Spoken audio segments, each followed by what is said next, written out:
Welcome to The Explainer.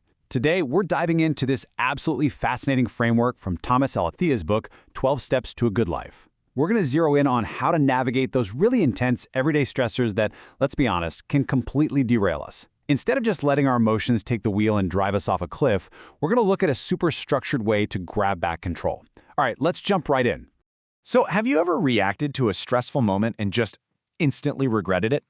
Maybe it was a sudden argument with your partner where you blurted out something harsh, or, a snappy, defensive email you fired off to a coworker because you were just overwhelmed.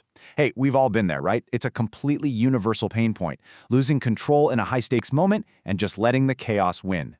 And that perfectly highlights the core conflict we face every single day: reacting on autopilot versus responding with intention. See, when we react blindly on autopilot, we're just getting swept away by the tension of the moment. But when we respond with actual intention, we're taking clear, value-aligned actions. It's basically the difference between being tossed around by a hurricane and actually steering a ship through it. Which brings us to Section 1, the autopilot trap, and why exactly we react so fast.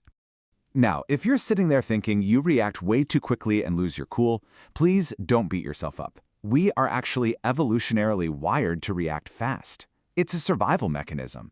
Just look at how this maps out in what's called the ABC model. Let's say you get this short, super vague text from a friend. That's your activating event.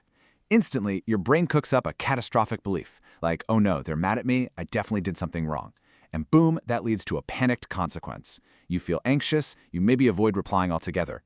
This can trigger hyperarousal, that classic fight, flight, or freeze response, because your thoughts, feelings, and actions are totally trapped in this rapid-fire loop called the cognitive triangle.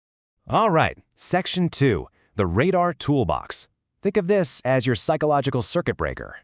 To actually break that autopilot loop, the source material gives us this awesome framework, RaDaR. It's an acronym for Reflect, Describe, and Respond. Basically, it's a portable mental toolbox you can use to navigate emotional spikes. The idea here is that instead of suppressing an emotion, which, by the way, usually does way more harm than good, you just pause to observe it. You name the exact feeling using specific words to create some psychological distance, and then you deliberately choose an action that actually aligns with your values. It literally puts this crucial, protective space between the initial spark and the explosion. So let's break it down. Section 3, Step 1, which is reflect. Pause and observe. There's this really profound quote from Hermann Hesse in the book that anchors this whole step. Chaos demands to be recognized and experienced before letting itself be converted into a new order. What this means is, we can't just wave a magic wand and wish our stress away, or pretend we aren't absolutely furious. We actually have to face reality.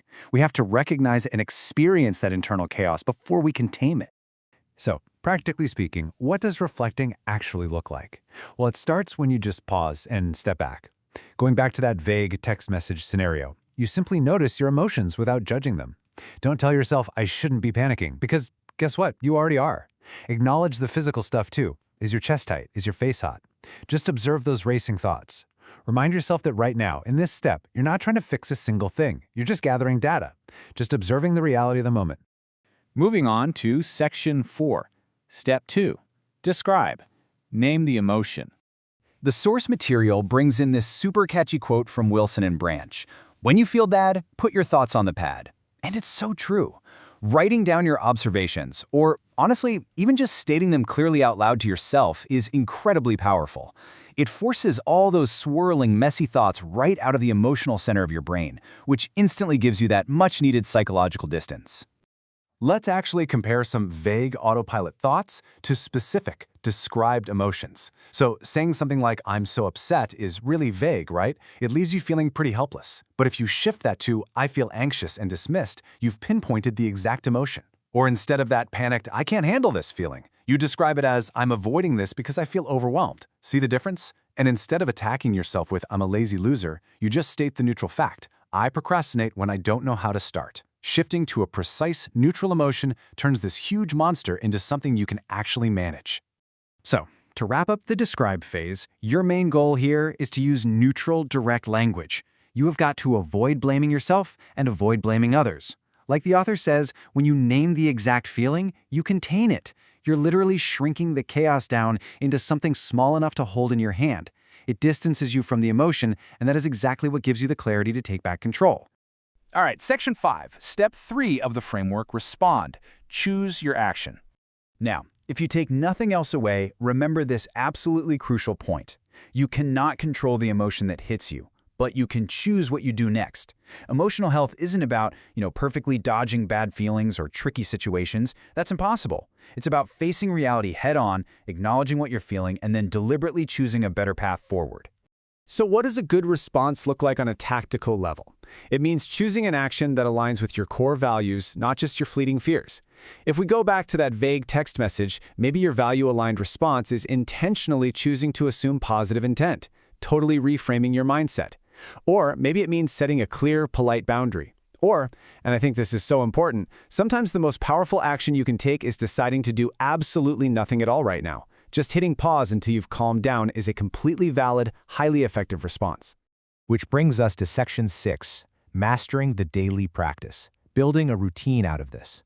If you want to build this into a long-term routine, the source emphasizes that RaDaR actually maps perfectly onto a daily end-of-day inventory, often called a Step 10 practice.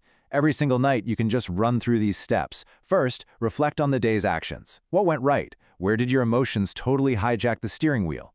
Second, describe those patterns honestly. Like, did you let impatience ruin a conversation? And third, respond with purposeful change or amends. How can you fix those missteps tomorrow? Doing this consistently, it creates an absolute powerhouse habit of self-awareness. And that brings us to the end of our explainer today, but I want to leave you with one final provocative question.